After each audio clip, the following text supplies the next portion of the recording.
the progress of man, his conquest of the physical plane in the post-Atlantean civilizations, the beginning and upbuilding of the I Am, the chosen people. Our task today is to comprehend the spiritual horizon within which man stands by investigating his origin. We have seen that in the course of his development, throughout the Lemurian and Atlantean epochs, he has gradually acquired his present form. We will now extend our study of this second epoch, the Atlantean, on into our own age, so far as is necessary to an understanding of our subject. We know that previous to the middle of the Atlantean epoch, the conditions of the consciousness of man were quite different to what they are today. While in his physical body, during the day, he then saw objects by no means with the same sharp outlines he does now. Everything was more or less blurred.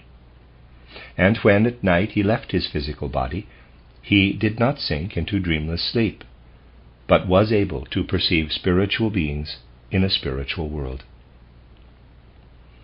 We will now deal further with the fact that these beings, who also sought embodiment in Atlantean bodies, entered into a certain companionship with man, but will only remind ourselves that at that time man had a conviction, based on direct experience, that above the human kingdom to which he himself belonged, there were other kingdoms, that of the angels and of the archangels, and that he learned to recognize these higher beings face to face, just as we now learn to recognize each other in the physical world.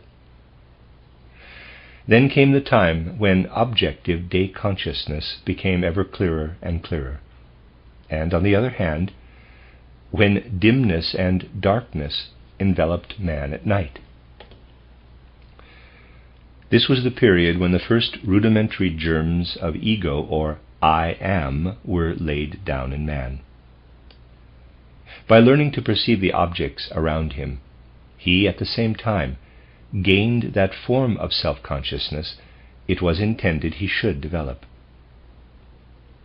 We must conceive of everything in the world as graded, that just as there are all possible grades of beings in the animal and human kingdoms, so also there are many different grades among the beings above man. Some beings in the kingdom of the angels are very close to man, and others are at a higher stage. Many grades are met with when we direct our gaze to the higher worlds. We have in the first place to understand clearly that at the time when man rose at night through dim clairvoyant consciousness into higher worlds, these beings, to put it trivially, gained something from man.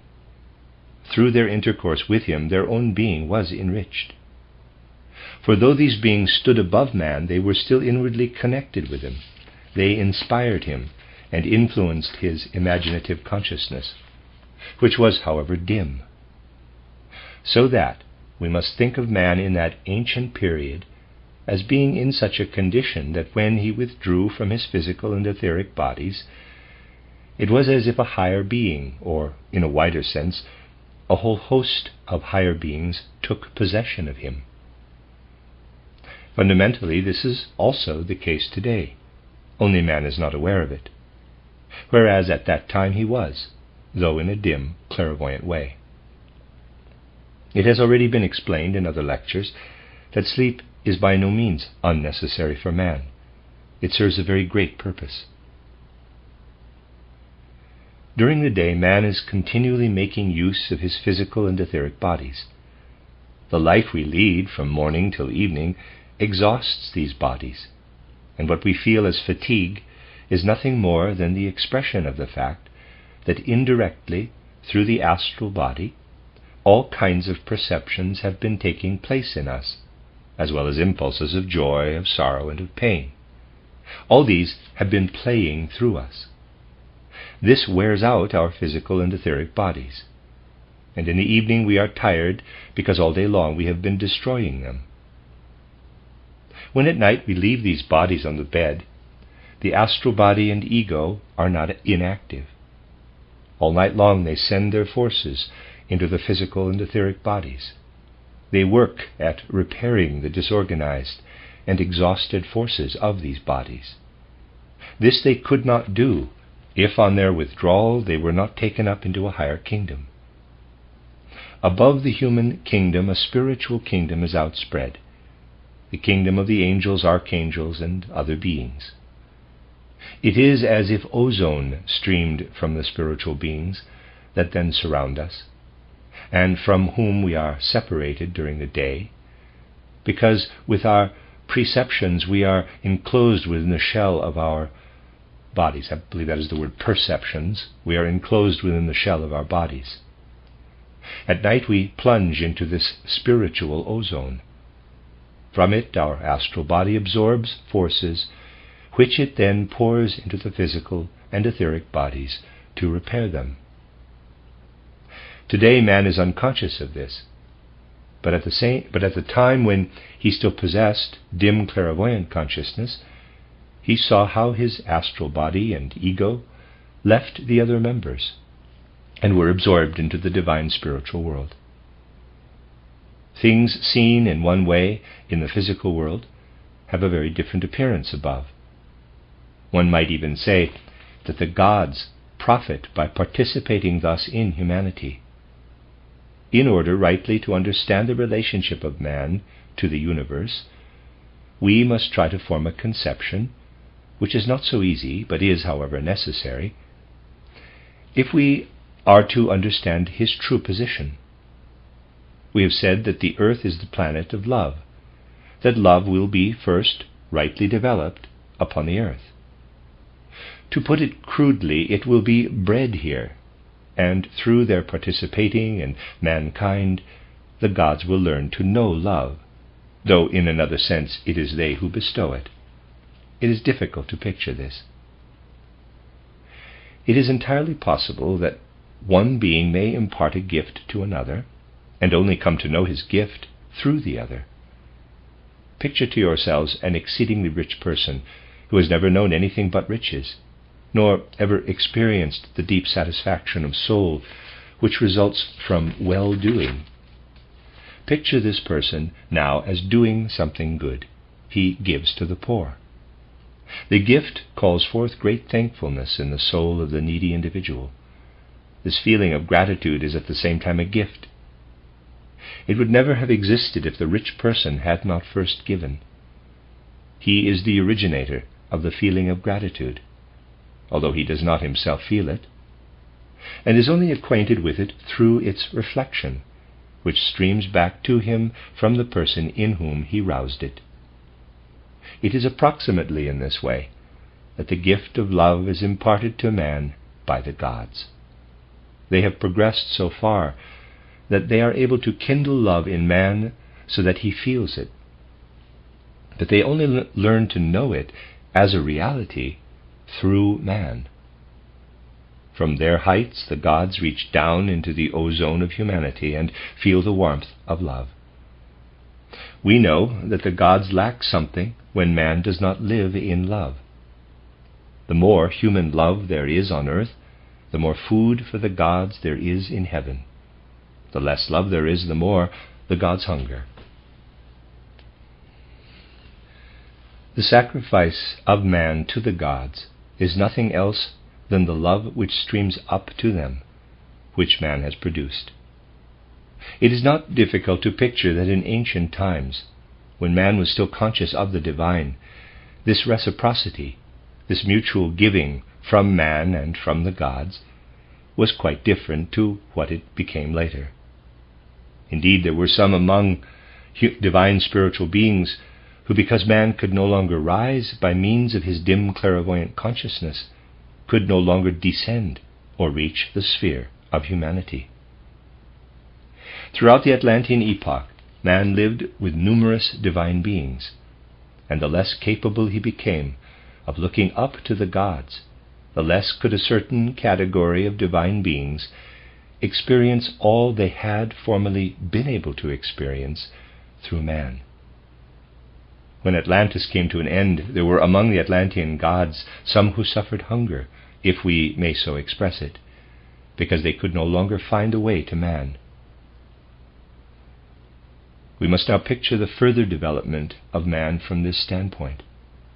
We know that there was a realm in the neighborhood of Ireland where dwelt the most advanced beings of the Atlantean epoch, those who were best prepared to pass through an advanced development.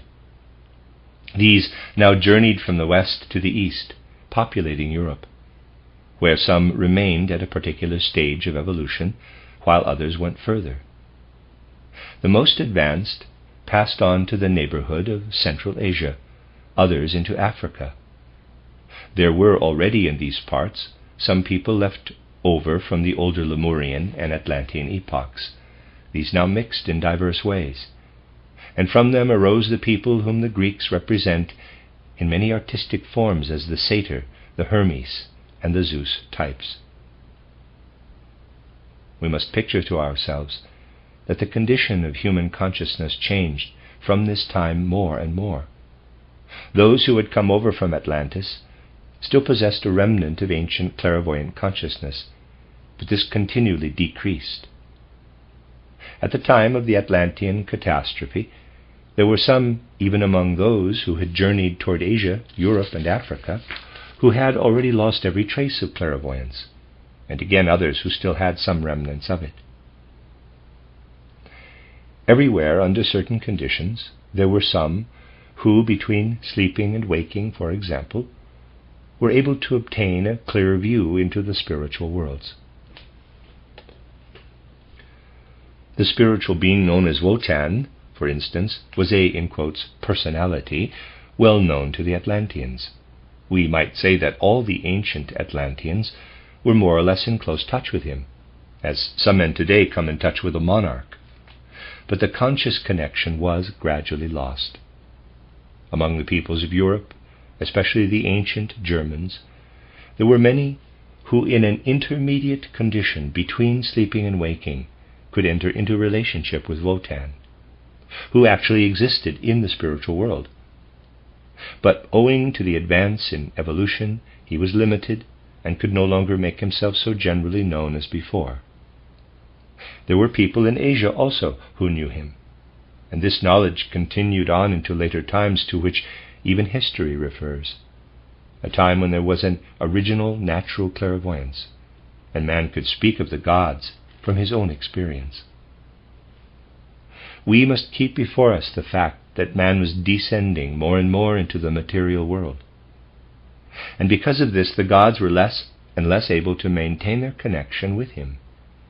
Many were able only to have companionship with certain outstanding beings. Certain of the gods were unable to descend to ordinary humanity, but could only get in touch with personalities who rose to meet them, who developed themselves up to them. The varied dispositions of men, and the remnants of old clairvoyance, as well as the principle of initiation, mingled in a strange way, and this intermingling was preserved in the consciousness of the Germanic people. During the Atlantean epoch, men knew that during sleep, when outside the physical and etheric bodies, they rose into the kingdom of the gods. The gods were known to them, and they knew they would meet them there again. It was felt as a kind of punishment when, after death, man was, for a time, unable to behold the gods and to be received into their company. When, after death, he had to pass through a period of probation owing to his having become too much entangled in material existence. Among those who were in a position to value material life less than non-material life, the conviction grew that they were not bound to the material world, but that immediately after death they could enter the kingdom of the spirit, which was well known to them. The opinion was held by the various peoples inhabiting Europe that those men who fought bravely and met death on the field of battle, who valued the honors of war more highly than material honors, were not dependent on material existence, They were convinced that in such a case the hero met with some deity or other immediately after death. Those who did not die on the battlefield, who had not learned to value spiritual possessions more than material life, were said to have died ignobly, and not to be mature enough to be taken immediately into the realm of the spirit, but would first have to enter a kingdom in which they would have to undergo certain trials. This idea is expressed in the meeting with the Valkyrie, and is connected with an ancient clairvoyant memory. It was thought, rightly, that the man who met death on the field of battle was taken up by the Valkyrie, and it is quite in harmony with such an idea that in its further development it should have been pictured in ancient Europe as symbolic of initiation. Among other peoples, other ideas had developed, but in Europe personal bravery and personal excellence were considered to be most valuable.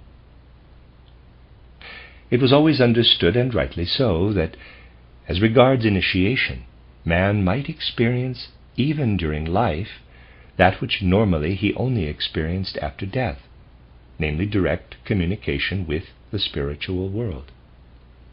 As the warrior experienced his first meeting with the Valkyrie upon the battlefield, it was obvious that those who sought initiation had to experience this in physical life.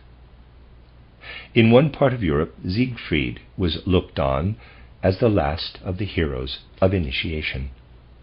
This fact is preserved in the legend of Siegfried, which tells how the hero united himself with the Valkyrie during life, just as dying warriors did upon the battlefield.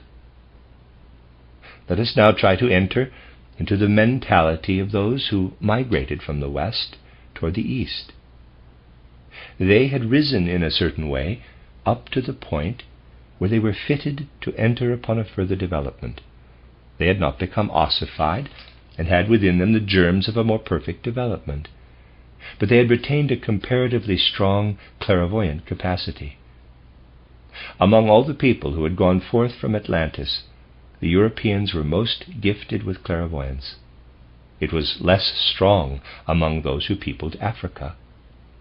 Those who had emigrated earlier into Asia, and who were among the most advanced, came upon a still older people who were in possession of a still older clairvoyance, so that there was much clairvoyance in those parts.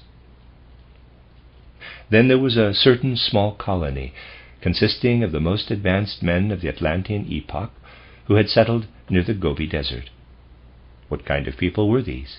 And what do we mean when we say they were the, in quotes, most advanced? It means those least able to see into the spiritual world, for advancement consisted in their having proceeded from the spiritual world and having entered into the physical world. They were the people who felt constrained to say, quote, "Formerly we had connection with the spiritual world, but we have it no longer." Close quote. This loss filled their hearts with sorrow. They longed for the spiritual world from which they had come, and which they valued more than that in which they now dwelt. Conditions varied among the different European populations. Under certain conditions, many could still see into the spiritual worlds. When the mysteries still existed in Europe, and initiates who through occult development could rise in full consciousness to the spiritual world spoke of those worlds and of the beings dwelling there, or of the varied parts men had to play after death, when the initiates brought all this in mighty pictures before the people by means of myth and legend, they found some who understood them, for some still had vision. The peculiar conditions of life and of environment in ancient Europe caused even uninitiated persons to experience the spiritual world. Though they could not come in contact with the higher gods, they believed in the spiritual worlds and trusted in them. These worlds were real to them, hence they felt their humanity in a quite different way from other peoples. Let us try to enter into the feelings of these ancient Europeans. They said, quote, "I am indeed connected with the gods." Close quote. Through consciousness of this, a strong sense of personality developed in them, a special sense of the divine worth of the human personality, and above all, a strong sense of freedom. We must picture this state of feeling vividly, for it was this consciousness of the personality which the people of Europe took with them when they went south and peopled the Grecian and Italian peninsulas. We can note stragglers from those who were possessed of this feeling, particularly among the ancient Etruscans. Even in their art, we can observe this strong sense of freedom, for it had a spiritual foundation. Before the rise of the true Roman kingdom, there was an Etruscan population in the Italian peninsula, which had a high degree of freedom in its system of government. On one hand, it was somewhat hierarchical, and on the other free in the highest sense. Each town made provision for its own freedom, and an ancient Etruscan would have felt any kind of confederacy, in our sense of the word, as unbearable. Everything which passed southward in the peninsula as a sense of freedom or a feeling for personality sprang from the causes we have mentioned. Those other people, who had gone the farthest into Asia, included a small company from whom the divine spiritual world had withdrawn the most. In its place, they had acquired something else, something that had been saved from the world, which had withdrawn into profoundest darkness.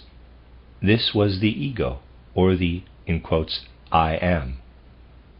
They felt that what was preserved within them as the I am was the eternal core of their being, and that it had sprung from the spiritual world. They felt all the forms they had previously seen were like a sacred memory, and that their strength depended upon this firm core which remained within them. As yet, they did not perceive the ego in its complete form. This only came later. But those who were the most advanced, who had descended most deeply, developed a certain tendency which they might have expressed as follows: "What we have to treasure above all else is the consciousness of our divinity, consciousness of that in which is to be found the deepest memories of our soul. Even if this soul has forgotten the divine beings which once it knew, we can find the way back to them by looking within our own being, by being conscious of our ego." In short, the consciousness of a formless God was now evolved, a God who does not appear in outward form, but who must be sought within man's innermost being. This conception, which is a very old one, was transformed in the course of man's further development into the commandment, "Thou shalt not make to thyself any graven image or likeness of thy God." In primeval ages, man experienced God by means of an image. Now the image had withdrawn into the invisible world, and man strove with all his strength to bring forth a conception of God from out his own ego. There, where God is formless, man strove to form an idea of him and to realize his power. This was not immediately possible. During the first post-Atlantean civilization, the memory of what had been lost was still too vivid. Man felt in his soul, quote, "The door is shut," close quote, and the longing to enter again into the spiritual world was too strong. Hence, in the first age of civilization, the people were filled with longing for the hidden world of the spirit. They looked with great reverence up to the initiates, and besought them to allow them to become partakers of this lost world.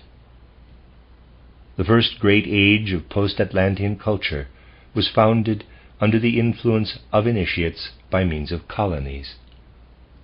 This was the wonderful, awe-inspiring pre-Vedic culture, the last remnants of which are to be found in the Vedas.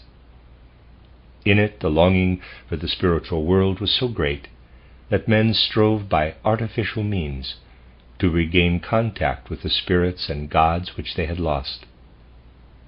The longing to fly from the physical world into which they had entered was overwhelmingly strong. We find this feeling in the souls of those who were instructed by the initiates, the holy rishis.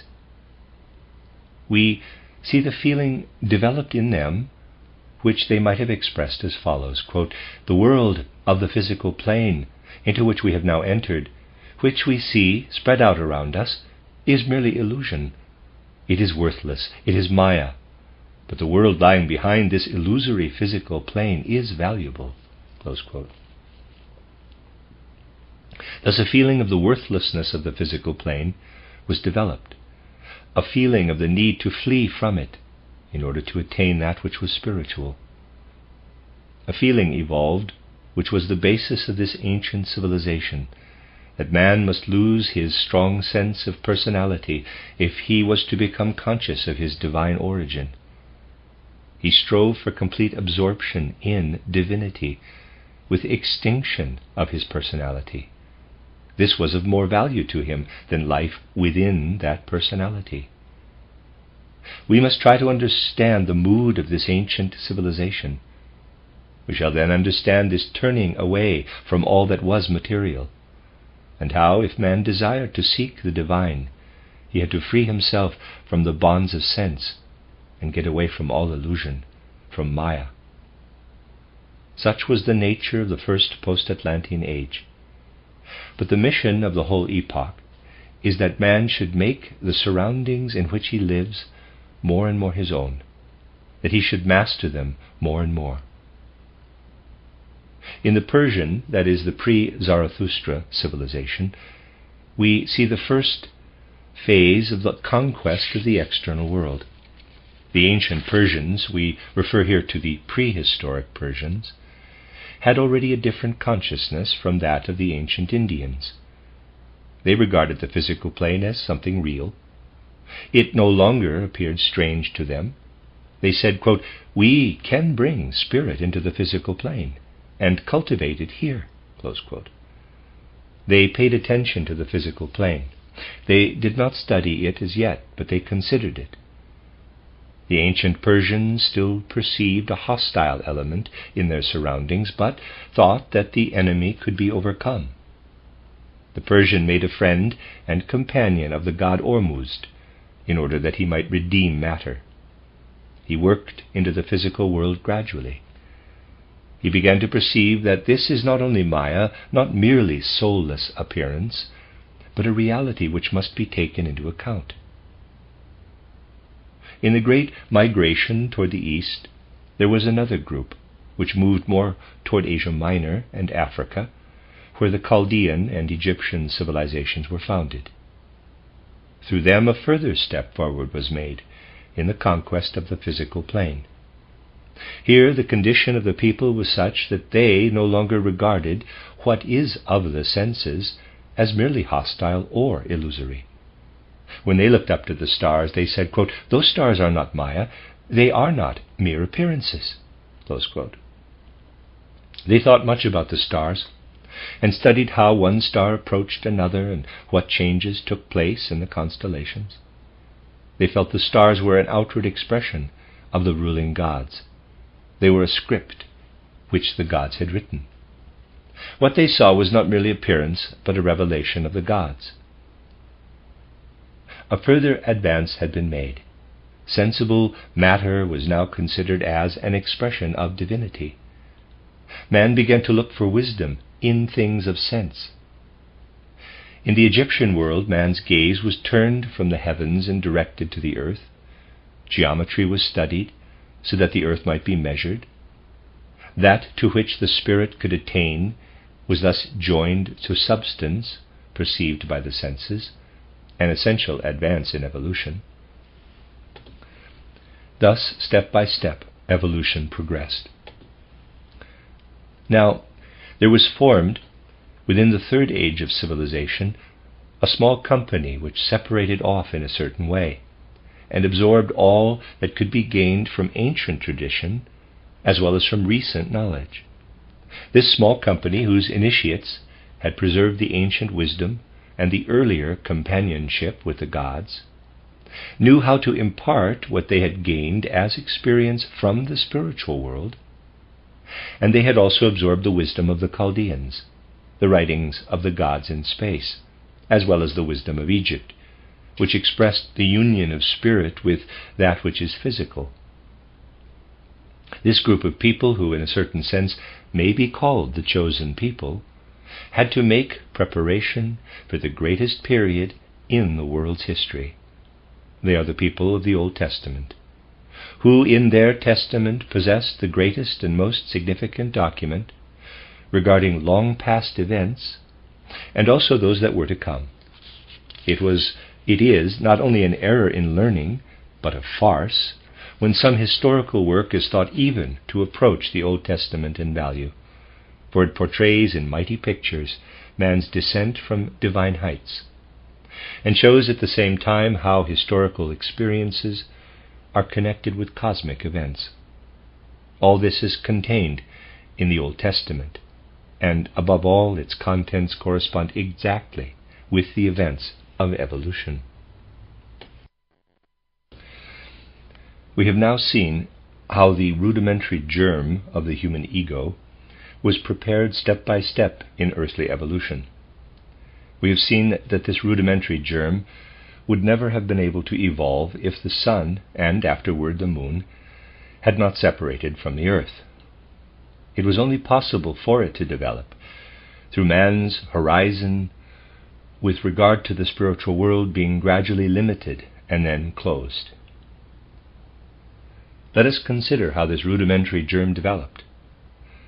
What had man gradually learned during the earth's development?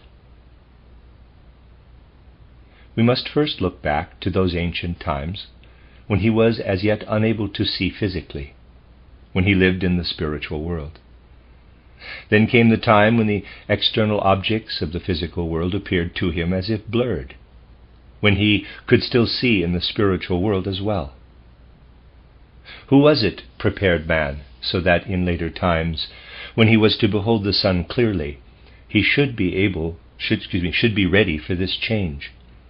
It was the God we call Jehovah who brought man to full maturity. He who separated himself from the Elohim in order from the moon to prepare for the most important moment in the earth's evolution. While man was still unable to see the outer world, Jehovah instilled ego consciousness into him. It was he who, in the time of the old dim clairvoyant consciousness, entered into man at initiation. And it was he who appeared to man in dreams and prepared him slowly to receive the capital I, which he could obtain fully only through the coming of Christ. Christ has not only come once, but only once in personal form. His last coming was in Jesus Christ. In ancient times, he worked also through the prophets. Christ himself indicates this in the Gospel of John, where he says that those who did not believe Moses and the prophets would not believe him either, for Moses and the prophets spoke of him, not indeed as already on earth, but as one whom they foretold. In this sense, Christ has a certain story in earthly evolution. If we go back to the ancient mysteries, we find everywhere the story of Christ and his descent. Let us for a few minutes consider the European mysteries. We find in all of them a certain tragic feature. If one transports oneself into these ancient mysteries, one always finds that the teachers told their pupils, quote, "You may raise yourselves to divine heights and receive a high degree of initiation. But there is something you cannot yet know fully, something for which you must wait, and which we can only indicate. This is the coming of Christ." Close quote. They always spoke of Christ in the northern mysteries as he who would come. They knew him everywhere, but not as one already on the earth. The initiates in Asia and Egypt also knew him as the approaching Christ. One day, they said, he will appear. They knew also that the olden mysteries could not lead men to the highest stage of development. This idea has been preserved symbolically. Only too much stress must not be laid on such things. They must be accepted generally, partly as truth and partly as allegory, and not be outlined too sharply.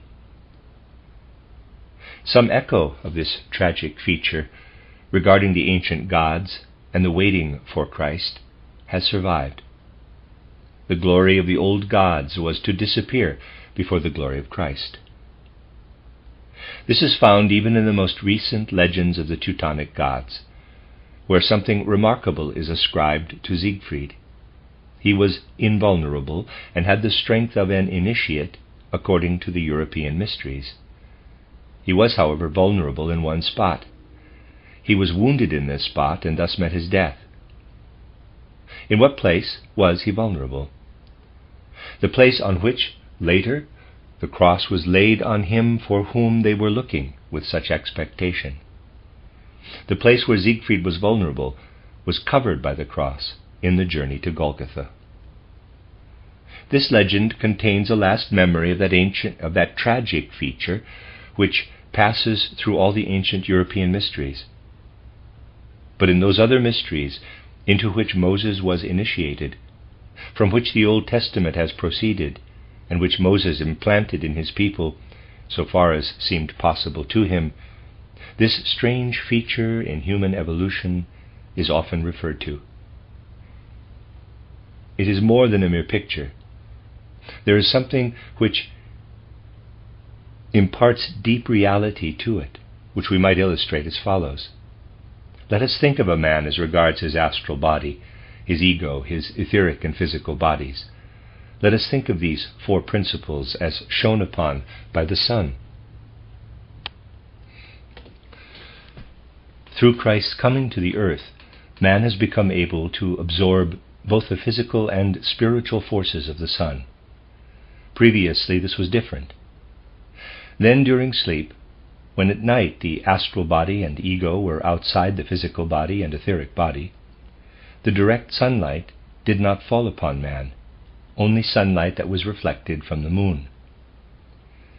Man absorbed this reflected light, not the direct sunlight.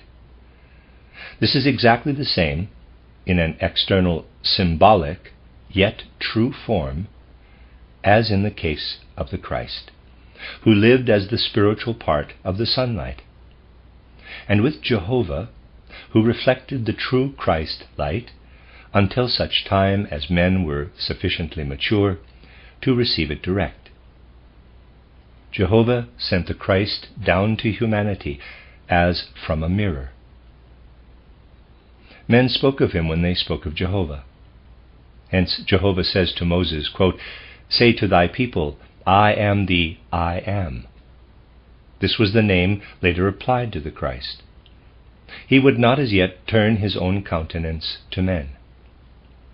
Jehovah prepared humanity. He sent them the image of Christ before Christ himself descended. For man had to learn to comprehend the complete descent of Christ into the physical world with his I am, in the depths of his own being. Therefore this people, which had been prepared in the truest sense for the coming of Christ, held most firmly to the conception of a formless God. They had to attain to a new conception of God, not merely to remember an old form. This people, with its Jehovah religion, became in fact those who prepared for the coming of the Christ. Now we must clearly understand that everything that has to be specially striven for in the world must proceed from strong impulses. Hence the idea of the power of the formless God spread through all the Old Testament. An entirely abstract God, condensed within the center of a mere I principle, stands at the center of the religion of the Old Testament, an imageless I God. How could this God first obtain a form that could be comprehended by a people living on the physical plane which they had to conquer. Through a wise dispensation, something remarkable originated in southern Europe. Emigrations had taken place from Asia and Africa. These mingled with other streams coming from the north. Those that came from the east brought the firm conviction of the worthlessness of Maya, of the need to change the material kingdom of men into a kingdom of the spirit. These mingled with others who had gained a stronger feeling of personality. Those with the greatest spiritual force, who had remained longest behind in the emigration from west to east, met in Asia Minor and in the Grecian and Italian peninsulas. Here the fourth age of civilization was built up, and the conquest of the physical world advanced another stage. The mission of the third age, the Egypto-Chaldean, had been to perceive and comprehend the profundities of God. From it had to spring a people who were able to seek God in an abstract way, as a spiritual being with the least content of anything sensely. Meanwhile, in southern Europe, another group was being formed. Certain men had come down from the north with their strong northern consciousness of personality in them. A union was formed between matter and the human soul. The result of this we see and admire in the art of Greece, in the temples of Greece, and in the tragedies of Greece, in which man began to represent his own destiny. In these tragedies, he secreted his own spirit in matter, incorporating it with external objects. One might say that we have here a marriage between what is spiritual and what is physical, wherein each has an equal share. In all that the Greeks produced, spirit and matter had an equal share. And this was also the case, in a certain sense, with the Romans. They knew that spirit dwelt in them, that spirit could become personality in them.